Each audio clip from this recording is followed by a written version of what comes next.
A paz do Senhor, amada igreja, é com muita alegria e satisfação que estamos aqui mais uma vez para falar do amor de Deus, para pregar a sua palavra, para dizer que Deus é bom e que o diabo não presta. E que em todo tempo essa palavra, ela transforma vidas, ela gera vida na nossa vida. E a mensagem de hoje, o Senhor tocou muito no meu coração a respeito da vida do filho pródigo, né? Todos nós, em determinados momentos da vida, temos atitudes semelhantes, se não poderíamos dizer iguais às atitudes do filho pródigo. Mas uma situação que chama atenção na história do filho pródigo é a história do filho mais velho que permanece com o pai e que ele, de certa forma, se revolta por conta daquilo que o pai faz ao filho que regressou à sua casa. Todos conhecem, a maioria de vocês conhecem essa mensagem, mas saiba que a gente pode fazer diferente. Quando o filho pródigo voltar à casa do pai, a gente pode ter uma atitude diferente como o filho mais velho, como o filho que continuou na presença do pai. E aí, essa história encontra-se no livro de Lucas, no capítulo 15, a partir do verso 11. É uma parábola que Jesus contou aos seus discípulos e Jesus continua, né? Ele já tinha contado algumas parábolas e uma das parábolas é a do filho pródigo. Eu vou ler alguns trechos para que a gente possa relembrar alguns fatos importantes, tá? Então diz assim: um homem tinha 2 filhos. O mais novo disse ao seu pai: pai, quero a minha parte da herança. Assim, o pai obedeceu, né? Ele repartiu a sua propriedade entre eles. Então, metade da propriedade do pai foi para o filho mais novo e a outra metade ficou como parte do filho mais velho. Não muito tempo depois, o filho mais novo reuniu tudo o que tinha, ou seja, tudo o que o pai tinha dado, e foi para uma região distante. E aqui entra a primeira lição para a nossa vida. Perceba que o filho pródigo, ele estava na casa do pai. Ele fazia parte da herança que o pai tinha acumulado, da herança que o pai tinha guardado. Então ele não era um estranho, ele não era alguém que não tinha nada para usufruir. Ele vivia na presença do pai e se afastou, e se perdeu, e se distanciou. A vida nos leva a viver em determinados momentos distante do pai. Então, quem foi que, de certa forma, se perdeu? Não só o fato dele pedir que o pai o dividisse a herança, mas ele não só quis a sua herança, ele quis ir para longe do pai. E esse foi o grande erro do filho pródigo. Não foi o fato dele requerer ao pai aquilo que era dele como herança, mas foi o fato dele querer se afastar da casa do pai. E aí, o inimigo, ele trabalha em nossas mentes de diversas formas para que nós venhamos nos afastar da presença de Deus, que representa aqui nessa história o pai desses 2 filhos.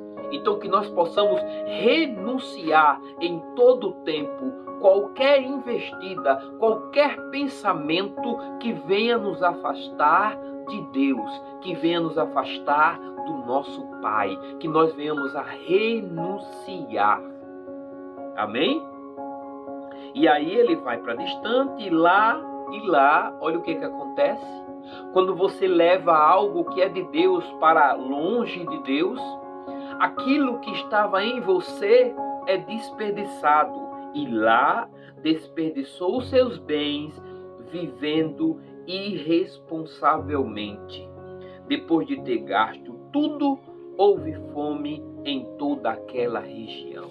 Então ele estava à mercê da própria sorte. Ele não estava mais dependente de Deus. Ele não tinha mais a herança que Deus colocou na sua vida, que o Pai colocou na sua vida. E quando eu falo Deus, quando eu falo Pai, aqui está representado a mesma pessoa, o mesmo ser que cuida da gente. Pois Jesus assim nos ensinou na oração. Nós devemos chamar de Deus Pai Nosso. Ele é Pai de todos nós. Então não há motivos para a gente se irar, como a gente vai ver um pouco mais à frente na história do filho pródigo, pelo irmão que voltou e foi bem recebido. E houve alegria nesse regresso, porque esse irmão, ele se perdeu, não porque ele quis, mas porque ele foi fraco. E se você permanece firme, e se você permanece próximo ao Pai, é porque você tem sido forte, é porque você tem sido escolhido. Amém? Então que nós possamos ter a atitude correta e coerente que precisamos ter em todo o tempo.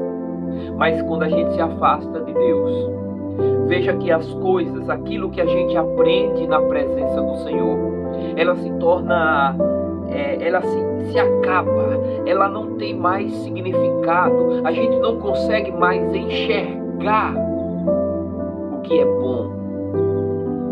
bom para nossas vidas. A gente acaba se perdendo no nosso próprio desejo. E aí vai haver fome, ou seja, vai haver necessidade de alimento. E qual é o alimento? É a presença, é a palavra de Deus, que numa região distante você não terá. Então você vai ter fome de Deus. Você vai ter fome daquilo que você tinha na casa do Pai. Então que você possa entender que muitas das vezes o irmão cai, não é porque ele quer, não é porque ele seja perverso, é porque existe uma obra arquitetada, preparada para destruir vidas, para destruir famílias. E nós que permanecemos na casa do Pai, nós que permanecemos fiéis a Deus, temos que vigiar e ajudar o irmão naquilo que ele estiver fraco, naquilo que ele estiver perdido, naquilo que ele estiver, de certa forma, sem condições ou, de certa forma, atribulado. Porque certamente, em determinado momento, ele vai para distante e lá ele vai passar fome. Mas aí, eu vou pular um pouquinho a história, que a gente sabe muito bem o que aconteceu. E no versículo 17, veja que diz assim: caindo em si. Então, certamente, irmãos, esse filho pródigo chegou no fundo do poço. Ele desejou comer a lavagem dos porcos, porque ele estava com fome. Então, ele caindo em si, o Espírito Santo de Deus já trabalhando na vida dele, o Espírito Santo de Deus já trabalhando no seu coração, no seu entendimento, mostrando que onde ele estava, o próximo caminho era a morte. Onde ele estava, a vida dele iria ser ceifada. Ele não iria ter o que os empregados do pai dele tinham. Olha o que ele pensa, olha o que ele reflete no versículo 17. Caindo em si, ele disse: quantos empregados de meu pai têm comida de sobra e eu aqui morrendo de fome? Veja que as bênçãos do Senhor na vida daquele senhor, né? Na vida de Deus, quando Deus abençoa a sua vida, não só você vai ser abençoado, mas todos aqueles que estão à sua volta devem ser abençoados. Não irão passar fome, irão receber a porção que cai sobre a sua vida, ela irá transbordar para a vida de outras pessoas.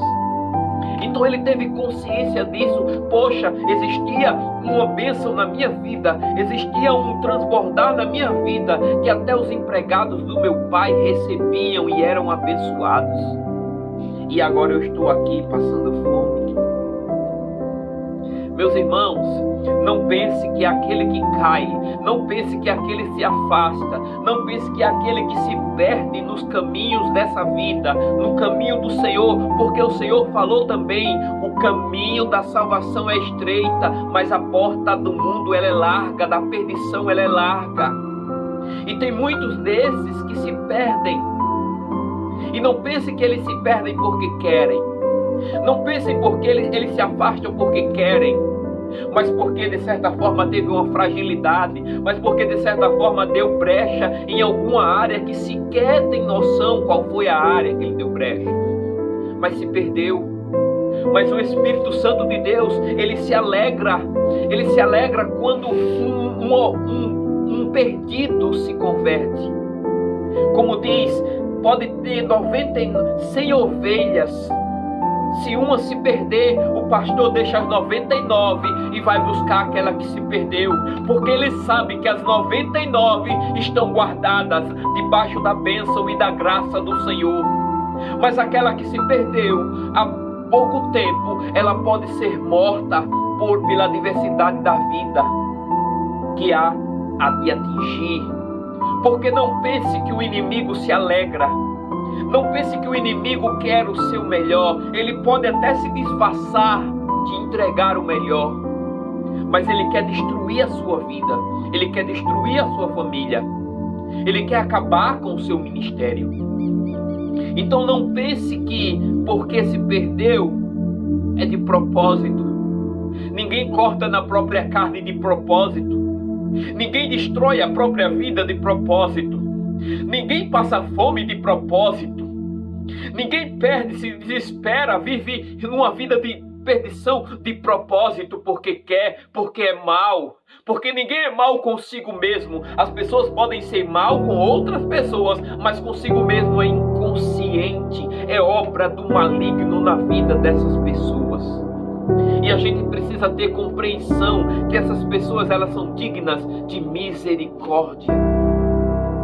E eu estou enfatizando isso daqui porque a gente vai ver no versículo 21, ou melhor, no versículo 20, quando o filho pródigo resolve retornar à casa do pai. A seguir, levantou-se e foi para o seu pai. Estando ainda longe, veja a alegria. Estando o filho ainda longe, seu pai viu e cheio de compaixão correu para o seu braço, abraçou e o beijou. Aleluia! Deus se alegra pela vida que regressa. Deus se alegra pelo aquele que se arrependeu. Não deve haver julgamentos. A gente não deve ser o juiz do nosso irmão porque ele se perdeu. Mas Deus sabe que ele necessita do amor. Ele necessita de um abraço. Ele necessita de um beijo. Ele necessita estar debaixo da presença de Deus para ser restaurado.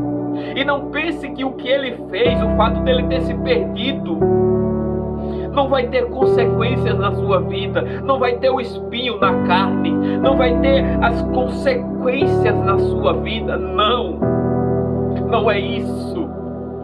Deus sabe que ele precisa passar por um processo, e por isso ele nos abraça quando nós caímos. Quando nós nos perdemos, Deus vem e nos abraça, mesmo de longe. Ele vem e já se alegra com a nossa conversão. Ele vem e já se alegra pelo fato da gente já ter dado o primeiro passo de dizer assim: Senhor, eu não quero mais essa vida. Senhor, eu não quero mais fazer o que eu faço. Senhor, eu não quero mais me perder da forma que eu estou me perdendo. Ele já se alegra, ele já move montanhas, ele já trabalha, ele já vem, já coloca uma pessoa, um anjo na tua frente, uma situação em que faz com que você possa prosseguir naquele caminhar de ir ao encontro do Pai. Ele já está te observando de longe, basta você dar o primeiro passo. Basta você dar o primeiro passo, irmão, que o seu Pai já vai te olhar e já vai correr e se lançar nos teus braços e te resgatar desse mundo perdido. Basta você dar o primeiro passo que Deus irá mostrar para você o que é que Ele tem para você. Muito amor, muita paz, independente do que você esteja passando, porque aquele filho ainda estava passando fome, ele ainda estava com fome, mas o pai o abraçou e o beijou. E o filho lhe disse: por que você pensa que as pessoas têm vergonha? Por que você acha que as pessoas têm vergonha? Ou de certa forma se segura para não ir para uma igreja, para não ir se converter, para não voltar para a casa do Pai? Por quê? Porque ela sabe do pecado que cometeu. Todos nós sabemos do pecado que cometemos. Não precisa ninguém chegar, acusar e dizer: ah, fulano, você fez isso, você fez aquilo, porque o Espírito Santo de Deus que habita em mim, que habita em você, ele mostra para a gente que nós somos pecadores e que não somos dignos de entrar na presença de Deus. E aí o filho pródigo fala: pequei contra o céu e contra ti, não sou mais digno de ser chamado teu filho. Aleluia. Olha o sentimento dessa pessoa.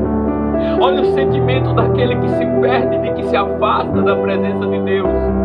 Não é um sentimento de felicidade, não é um sentimento de alegria, de orgulho, é um sentimento de vergonha. É um sentimento de falta de identidade, meus irmãos. Ele não consegue se identificar mais como filho do Pai. E nós sabemos que todos nós somos filhos de Deus. Todos nós. Mas ele perde a sua própria identidade. Mas ele está tão carente, tão necessitado, está tão faminto, que ele quer voltar para a presença do Pai. Mas ele não imaginava essa recepção. Veja, aleluia, louvado seja o teu nome, Senhor. Veja o que o Pai disse. Veja o que o Pai disse.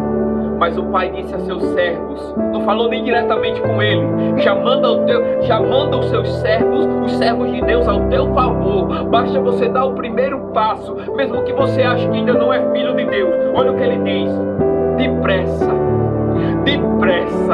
traga a melhor roupa e vista nele. Coloque um anel em seu dedo e calce em seus pés. Traga um novilho gordo e mate. Vamos fazer uma festa e alegrar-nos. Veja que o Senhor, ele tira as vestes pesadas, passadas do pecado, e já nos coloca vestes novas, para que nós possamos entender e reconhecer e começar a nos identificar como filhos de Deus, como filhos do Pai. A primeira coisa que Deus faz não é nos julgar: ah, fulano, por que você fez isso? Ah, por que você nos abandonou? Por que você saiu da nossa casa? Não, ele chega assim, já fala com o seu servo e diz assim: traz a melhor roupa. Coloca um anel no dedo. O que significa anel no dedo? Significa aliança. Restaura a aliança do meu servo comigo. Restaura a aliança do meu filho comigo. Honra o meu filho com esta aliança, porque esta aliança jamais se perdeu. Ele só esqueceu que tinha um anel para ser colocado no seu dedo. Meus irmãos, essa vida sofre, essa vida que se perde, ela perece, e ela carece de pessoas que possam trazer e ser usados por Deus para trazer roupas novas para elas. Que possam ter pessoas e servos que possam colocar um anel no dedo dessas pessoas, para que possa trazer pessoas e servos que possam trazer alimento para essas pessoas. E a gente sabe que quando a gente fala de alimento, a gente está falando da palavra de Deus. Da palavra de Deus é o alimento para essas pessoas. Então que nós possamos em todo o tempo, irmãos, fazer o que o Senhor quer que nós façamos. Se nós continuamos na presença de Deus, nós precisamos ser servos. Nós precisamos ser aquele servo que o Pai vai chamar e vai dizer assim: traga roupa nova, a melhor roupa. Nós temos que ter o prazer, o privilégio, a honra, a alegria de ser esse servo que vai servir aquele que está voltando para a casa do Pai. porque nós somos privilegiados de nos mantermos na presença dele. Nós viveremos e temos plenitude, nós temos paz, nós temos identidade, nós sabemos quem somos, nós sabemos a quem servimos, nós sabemos o que temos de direito. Mas não sejamos como o filho pródigo, como o filho mais velho que permanece na casa. Olha o que o seu pai diz. E aí, quando o filho pródigo voltou, quando o filho mais velho voltou do campo, estava trabalhando, foi lá, voltou, viu a festa e disse: o que é que está acontecendo? O filho mais velho encheu-se de ira e não quis entrar. Então seu pai saiu e insistiu com ele, mas ele respondeu ao seu pai. E aí ele começa a questionar a Deus. Ele começa a questionar: por que você faz isso por ele? Eu sempre estive aqui próximo do Senhor. Eu sempre ia, o Senhor nunca fez nada por mim. Olha, esse filho, ele não conseguia ver, ele não conseguia enxergar que tudo que o pai tinha era dele, que ele não passou pelas provações e pela angústia, pelo sofrimento, pela fome que aquele filho que se perdeu passou. E isso é uma honra, irmãos. E isso é uma honra. Tem escrito na sua palavra: vigiai para que não cair, vigiai para que não caia. E esse mais velho, ele não caiu. E ele não conseguia enxergar isso. Ele não conseguia se alegrar pelo aquele que voltou, porque ele não conseguia vislumbrar que a obra é muito maior do que essas posses. Ele não conseguia vislumbrar que aquele que se arrepende, o céu se alegra para aquele que se arrepende. E ele precisava entender. Aí o pai foi e respondeu: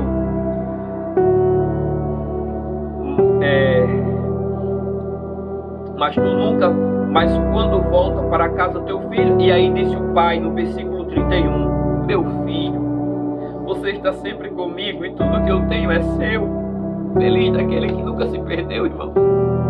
Feliz daquele que nunca se perdeu, porque eles não têm marcas, eles não têm feridas, eles não têm consequências dos seus pecados. Se pecou por pequenas coisas, mas estava sempre na presença do Pai. Feliz aquele que não se perdeu neste mundo. Feliz a casa que serve ao Senhor em todo o tempo, porque ali vai ter a bonança, vai ter paz, ali vai ter a presença de Deus constante. Feliz daquele.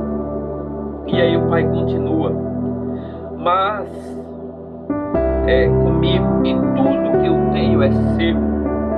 Mas nós tínhamos que celebrar a volta deste seu irmão e alegrar-nos, porque ele estava morto.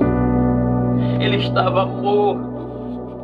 Quando a gente se afasta da casa do Pai, é como se nós estivéssemos mortos, perdidos, sem vida. Entendam isso, irmãos. Entendam isso. Aquele que se perde, ele tem uma necessidade de que nós venhamos e o acolhamos, porque ele estava morto e voltou à vida. Só quando nós voltamos para a presença de Deus é que podemos ter vida, é que podemos ter identidade, é que podemos ter uma aliança, é que podemos ter paz, é que podemos viver verdadeiramente a verdadeira vida. Estava perdido e foi achado. O Espírito Santo de Deus o achou, porque veja que não chegou ninguém, não chegou nenhum missionário, ele caindo em si. Foi o Espírito Santo de Deus. Quantas vidas são restauradas e resgatadas pelo agir do Espírito Santo de Deus? Através de uma música, através de uma mensagem. Então por isso, como eu falo sempre, irmãos, sejam boca de Deus nessa terra. Precisamos de mais pessoas que falem do amor de Deus, porque este mundo está cheio de profetas de Baal, pessoas que pregam este mundo para este mundo. Precisamos de mais pessoas para que possamos ser boca de Deus e que possamos ser a semente na vida daqueles que estão perdidos. E aí, para finalizar, irmãos, eu imagino esse filho pródigo, assim como está no Salmo 30. Olha o que diz o Salmo 30. Eu imagino esse filho pródigo porque eu já fui um filho pródigo. Eu já estive perdido e eu me identifiquei muito com esse Salmo 30. Quando estava lá, quando eu lembrava da minha vida lá, da minha vida passada. Olha o que diz. Eu te exaltarei, Senhor, pois tu me reergueste. Ah, que alegria quando o Senhor me reergueu, quando o Senhor me tirou do lamaçal do pecado e me fez uma nova criatura. Que alegria, que exaltação habita no meu ser. Olha o que diz. E não deixaste que os meus inimigos se divertissem a minhas custas. Senhor meu Deus, a ti clamei por socorro. Ei, aquele que está perdido, ele está clamando socorro. Que nós possamos ser instrumentos de Deus para salvar essas vidas. E tu me curastes. E tu me curastes. Senhor, tiraste-me da sepultura, prestes a descer a cova, devolveu-me a vida. Glória a Deus. Aleluia. Louvado seja o teu nome, Senhor. Estávamos perdidos, irmãos. Estávamos prestes a morrer. Mas o Senhor foi lá e nos resgatou. Nos salvou, nos libertou. Aleluia. E como não se alegrar, meus irmãos, pela vida daquele que se arrepende, que volta para a casa do Pai. Bendito aquele que sempre permaneceu na casa do Pai. Bendito és. Mas aquele que se perdeu e que precisou voltar, cair em si, que o Espírito Santo de Deus precisou trabalhar, que precisou chegar no fundo do poço, à beira da cova, que se resgatou. Não há motivos para nós nos entristecermos ou irarmos com Deus ou com quem quer que seja que esteja servindo aquele que se resgatou, que foi resgatado. E nós, pelo contrário, nós devemos, como diz no versículo 4 aqui, no mesmo Salmo 30, que diz assim: cantem louvor ao Senhor, vocês, os seus fiéis, louvem o seu santo nome, porque aquela vida se resgatou, foi resgatada, foi salva. Cantem louvores ao Senhor, vocês, os seus fiéis, aqueles que permaneceram na casa do Pai. Cantem louvores. Aleluia. Pois a sua ira só dura um instante. Pois a sua ira, mas o seu favor dura a vida toda. A ira de Deus só dura um instante, mas o favor dele é eterno na nossa vida. Deus sempre está pronto, olhando de longe. Assim que a gente der um passo, ele vai se alegrar e já vai começar a agir para que nós consigamos chegar e a ter vestes novas, e a poder ter a identidade, e a podermos termos uma aliança, e a poder nos alimentar na sua presença. E aí eu finalizo para aqueles que ainda não conseguiram dar o primeiro passo.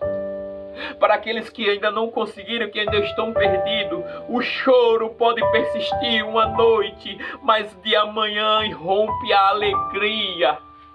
Você pode estar sofrendo neste momento, mas dê o primeiro passo em direção à casa do Pai, que a alegria vai se romper na tua vida.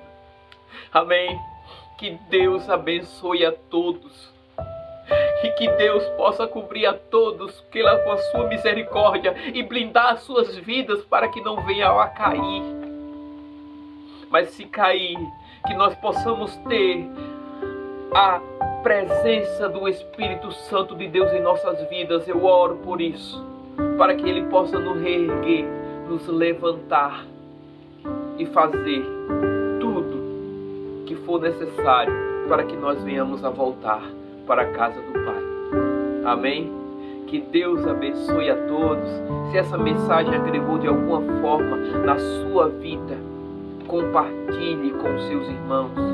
Seja você também aquele que pode ser usado por Deus para transformar vidas a partir de uma palavra, de um louvor, de um exemplo de vida.